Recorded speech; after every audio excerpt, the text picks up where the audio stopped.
why is it that if I eat a plate of scrambled eggs or a steak or a chicken breast and some vegetables, I feel very sated?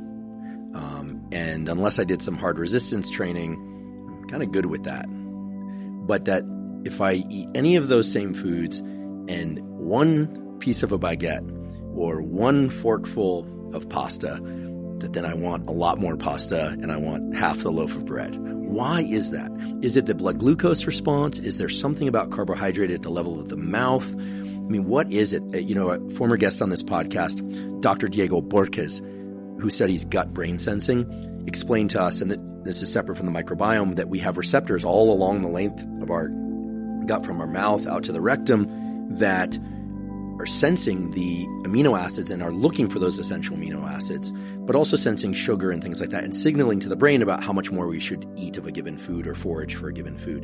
And I just have to say, at a psychological level, subjective level, there's something so fundamentally different about eating protein and vegetables or protein fruits and vegetables in the absence of starchy carbohydrates. And one adds starchy carbohydrates or eats starchy carbohydrates alone, and it's like, it's not a runaway train, but it's almost as if like it's never quite enough until there's a physical volume in the gut that is like at threshold. And I don't think I'm alone in this. You look at the way people eat chips, you look at the way people eat pasta, you look at the way people eat risotto, and it's just different. I mean, there are a few, freaks out there that probably eat 2 ribeye steaks, but for most people, a ribeye steak is like enough. 1 ribeye is enough. What is going on there? And feel free to speculate, but is it amino acid sensing? And because I think this is really important, because I think as you're suggesting, if I may, that people prioritize protein from the first meal of the day and throughout the day, I think people are imagining, well,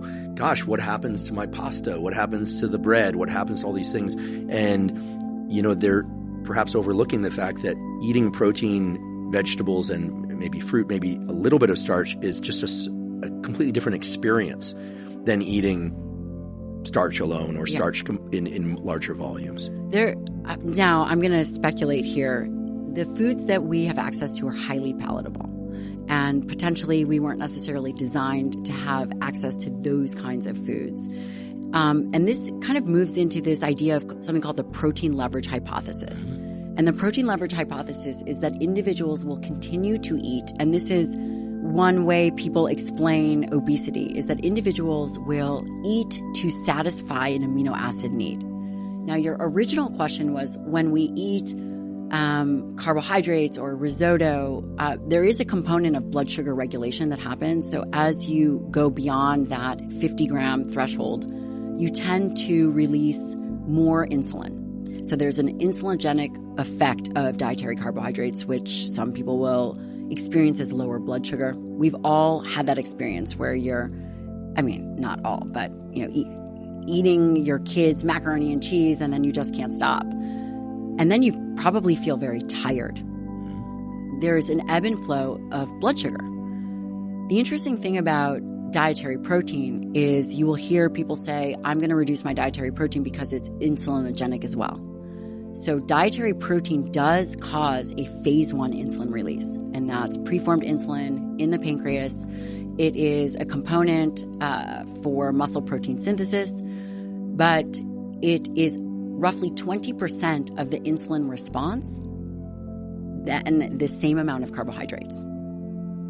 And when you eat a meal that is robust in dietary protein, your body will be able to then generate its own glucose. Roughly for every 100 grams of protein, your body will generate 60 grams of glucose over a period of time through the process called gluconeogenesis. And that is one of the benefits of a higher protein diet. You generate the glucose that you need. And can that be converted into glycogen? Yes. To repack muscle that you've that is a good question. The process is very slow, so it's a much slower process than if you were to have your bread or risotto.